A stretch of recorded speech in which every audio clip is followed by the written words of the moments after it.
Shalom Bapak Ibu Saudara yang dikasihi oleh Tuhan. Apa kabar Anda hari ini?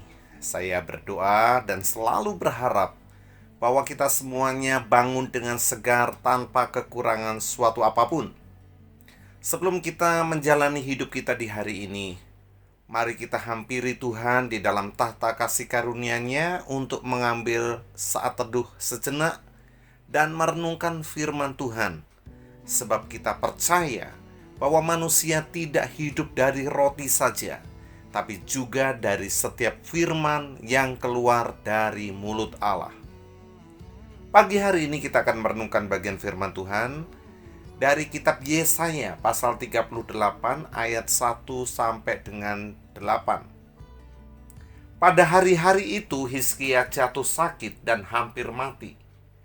Lalu datanglah Nabi Yesaya bin Amos dan berkata kepadanya, "Beginilah firman Tuhan, sampaikanlah pesan terakhir kepada keluargamu, sebab engkau akan mati, tidak akan sembuh lagi."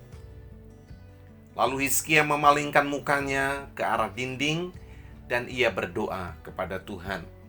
Ia berkata, "Ah Tuhan, ingatlah kiranya bahwa aku telah hidup di hadapan-Mu dengan setia dan dengan tulus hati, dan bahwa aku telah melakukan apa yang baik di mata-Mu." Kemudian menangislah Hizkia dengan sangat.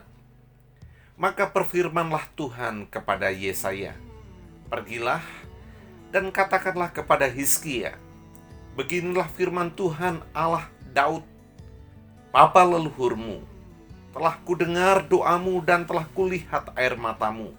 Sesungguhnya aku akan memperpanjang hidupmu 15 tahun lagi, dan aku akan melepaskan engkau dan kota ini dari tangan Raja Asyur, dan aku akan memagari kota ini. Inilah yang akan menjadi tanda bagimu dari Tuhan, bahwa Tuhan akan melakukan apa yang telah dijanjikannya. Sesungguhnya bayang-bayang pada penunjuk matahari buatan Ahaz akan kubuat mundur ke belakang 10 tapak yang telah dijalaninya. Maka pada penunjuk matahari itu, matahari pun mundurlah ke belakang 10 tapak dari jarak yang telah dijalaninya." Haleluya, puji Tuhan. Bapak Ibu Saudara yang dikasihi oleh Tuhan, ini adalah sebuah kisah yang indah. Bagaimana Raja Hizkia mengalami sakit yang sangat parah, dan Yesaya diutus bahwa penyakitnya akan membawa kematian kepada dia. Tapi Hizkia kemudian berdoa kepada Tuhan, dan Tuhan menjawab doanya, menyembuhkan dia, dan memperpanjang umurnya 15 tahun lagi. Dari kisah Hizkia ini, kita dapat mengambil pelajaran 3 hal penting. Yang pertama, kemujuran atau kemalangan tidak selalu berkaitan dengan sikap hidup kita. Hizkia adalah raja ke-13 di kerajaan Yehuda. Dia melakukan apa yang baik dan benar di mata Tuhan. Dalam 2 Tawarik pasal 29 ayat yang kedua dikatakan, ia melakukan apa yang benar di mata Tuhan, tepat seperti yang dilakukan Daud bapa leluhurnya. Kebijakannya mengembalikan kemurnian ibadah di Yehuda dengan membersihkan bukit-bukit pengorbanan dari berhala. Dan bahkan dalam kepemimpinannya tetap dia menata kehidupan orang Israel. Dia melakukan pemugaran bait Allah dan tembok Yerusalem yang dikenal dengan reformasi Hizkia, yaitu untuk memulihkan kehidupan umat Israel sebagai umat Allah. Luar biasa. Dalam keadaan tersebut, tiba-tiba saja Hizkia sakit dan akan mati. Yesaya disuruh Tuhan untuk memberitahukan kepada Hizkia dan memberi pesan kepada keluarganya, karena Hizkia akan segera mati. Hizkia percaya kepada Nabi Yesaya karena dia adalah abdi Allah yang dia hormati. Atas pemberitaan itu, Hizkia pun menangis di hadapan Tuhan dan memohon agar mengingat kasih karunia Tuhan atas hidupnya. Dalam ayat 3 dikatakan, ia berkata, "Ah Tuhan, ingatlah kiranya bahwa aku telah hidup di hadapan-Mu dengan setia dan dengan tulus hati, dan bahwa aku telah melakukan apa yang baik di mata-Mu." Kemudian menangislah Hizkia dengan sangat. Tangisan Hizkia sampai kepada Tuhan, dan Tuhan memberikan kesempatan baginya untuk hidup selama 15 tahun lagi. Pengalaman Hizkia ini menjadi penting untuk renungan bagi kita. Mengapa hal buruk menimpa orang yang baik? Ini yang sering menjadi pergumulan orang percaya. Lihatlah misalnya Ayub. Dia orang yang saleh dan sepanjang hidupnya bergaul dengan Tuhan. Namun harus mengalami penderitaan yang sedemikian. Ayub kehilangan anak-anak yang dikasihinya, harta bendanya, kekayaannya, bahkan tubuhnya sendiri membusuk. Namun dia tetap memiliki hati dan iman yang tetap setia kepada Tuhan. Dalam kesetiaan Ayub menjalani penderitaannya, dia memenangkan pergumulannya, dan Tuhan memberkatinya dengan berlipat kali ganda melebihi dari apa yang dia miliki. Dari pengalaman ini kita dapat mengambil pelajaran. Yang pertama, kemunculan yang kita alami bukanlah buah dari budi baik kita, dan hal buruk yang terjadi pada orang yang baik bukanlah karena kesalahan atau dosanya.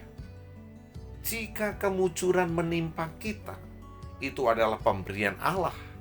Tapi jika ada kalanya hal buruk terjadi dalam hidup kita, itu pun adalah kehendak Allah yang melakukan berdasarkan alasan-alasan yang hanya Dia saja yang mengerti. Kedua, ketika hal buruk terjadi, jalanilah hidup dengan penuh pengharapan kepada Tuhan. Keputusan final ada pada Tuhan. Hal baik dan buruk yang terjadi dalam hidup ini adalah sepengetahuan Allah, adalah seizinnya, adalah sesuai dengan maksud dan kehendaknya. Yang kedua, pelajaran yang dapat kita ambil dari kisah Hizkia sakit dan disembuhkan ini adalah kesembuhan dan panjang umur adalah pemberian Tuhan. Apa yang dialami oleh Hizkia menjadi renungan yang sangat berharga. Orang baik bergumul menghadapi keadaan buruk. Hizkia akan mati, itu keputusan Tuhan dan sepenuhnya wewenang Tuhan. Namun Hizkia tak mampu menatap Tuhan. Dia hanya mampu menatap dinding meratapi hidupnya, pasrah akan keputusan Tuhan tersebut. Milik satu-satunya yang dia punyai hanyalah doa dan harapan semata. Ini contoh tentang apa yang seharusnya dilakukan jika orang yang berusaha melakukan yang terbaik bagi Tuhan, namun akhirnya mendapat tantangan yang berat. Lakukanlah seperti Hizkia, memohon kepada Tuhan agar Tuhan memberikan kesempatan. Hizkia sembuh dan Tuhan memperpanjang umurnya 15 tahun lagi. Dalam ayat yang kelima tadi dikatakan, pergilah dan katakanlah kepada Hizkia, beginilah firman Tuhan Allah Daud bapa leluhurmu. Telah ku dengar doamu dan telah kulihat air matamu. Sesungguhnya aku akan memperpanjang hidupmu 15 tahun lagi. Bapak Ibu Saudara yang diberkati oleh Tuhan, doa adalah satu-satunya yang dimiliki orang percaya. Di dalam doa, kita yakin dan percaya kepada Bapa yang Maha Baik, yang berkenan memberikan apa yang kita butuhkan dan melepaskan kita dari penderitaan atau pergumulan yang kita alami. Di dalam doanya, Hizkia menangis, terkesan pasrah, namun tetap menerima keadaan apapun yang diputuskan oleh Tuhan. Dia tidak mampu memandang Tuhan. Dia hanya dapat meratapi kemalangannya. Sepenuhnya apa yang akan terjadi pada dirinya ada pada keputusan Tuhan, Dan tangisan Hizkia ini telah menggerakkan hati Tuhan menyembuhkan sakitnya dan memperpanjang umurnya 15 tahun lagi. Yang ketiga, manfaatkan kesempatan hidup yang Tuhan beri. Tuhan menghapus air mata. Tuhan memberi kesembuhan kepada Hizkia dan memberi 15 tahun lagi masa hidupnya. Ini adalah anugerah yang sangat berharga baginya untuk dapat melanjutkan kehidupannya. Tapi jika kita baca dalam ayat-ayat berikutnya, nampaknya Hizkia telah gagal mempergunakan kesempatan yang Tuhan berikan kepada dia. Dalam Yesaya 39 ayat 1 dan 2, dikatakan di sana bahwa Hizkia pamer harta kepada orang suruhan Babel yang datang dari negeri jauh. Lalu kemudian dalam Yesaya 39 ayat yang ke-8, Hizkia merasa berpuas diri dengan zona nyaman atau comfort zone-nya. Dikatakan di situ, Hizkia menjawab kepada Yesaya, "Sungguh baik firman Tuhan yang engkau ucapkan itu. Tetapi pikirnya, asal ada damai dan keamanan seumur hidupku." Dari jawaban ini, Hizkia berpikir pendek, hanya untuk kenyamanan dan kesenangan masa hidupnya semata.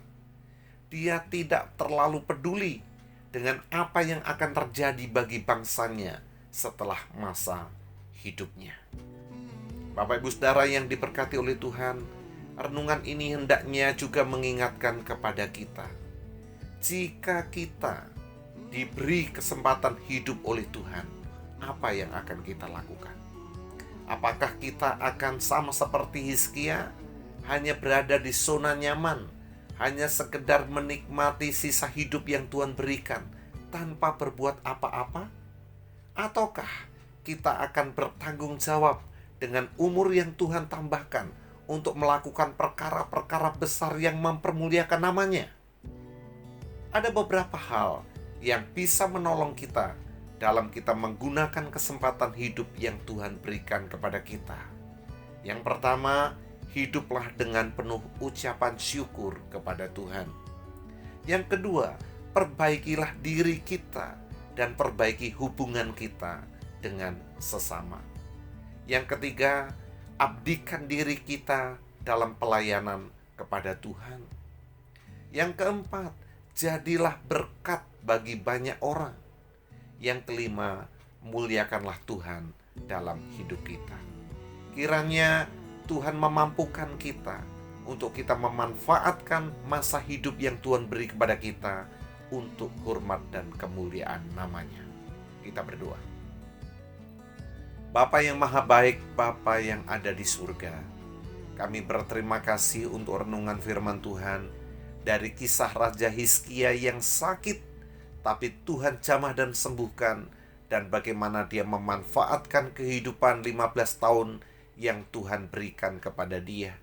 Tolonglah Bapa, untuk kami juga dapat menyikapi setiap hal yang terjadi dengan benar. Kami paham bahwa Tuhanlah yang berdaulat atas hidup kami. Hal yang baik, hal yang buruk, semua ada dalam kendali Tuhan. Ajar kami untuk selalu mengucap syukur dalam segala keadaan. Tuhan, tolonglah kami juga untuk kami dapat menghargai masa hidup yang Tuhan berikan kepada kami, dengan selalu hidup untuk mengucap syukur kepada Tuhan, memperbaiki diri, mengabdikan diri untuk melayani Tuhan, menjadi berkat bagi banyak orang dan memuliakan Tuhan dalam hidup kami ini. Bapa kami di surga, berkati setiap orang yang mendengarkan renungan firman Tuhan ini. Kalau ada di antara mereka yang mengalami sakit, Tuhan, sama seperti Engkau menjamah dan menyembuhkan Hizkia, Tuhan pun menjamah mereka dan menyembuhkannya. Kalau ada di antara mereka yang susah, berbeban berat, yang nampaknya tidak sanggup mereka pikul, kiranya tangan-Mu yang penuh dengan kuasa memberikan kelegaan kepada mereka dan memberikan pertolongan kepada dia. Terima kasih Tuhan, kami siap untuk menjalani hidup di hari ini. Di dalam nama Tuhan Yesus Kristus, kami berdoa bersyukur. Haleluya. Amin. Selamat pagi, Bapak Ibu Saudara. Selamat menjalani hidup di hari ini. Tuhan Yesus memberkati kita.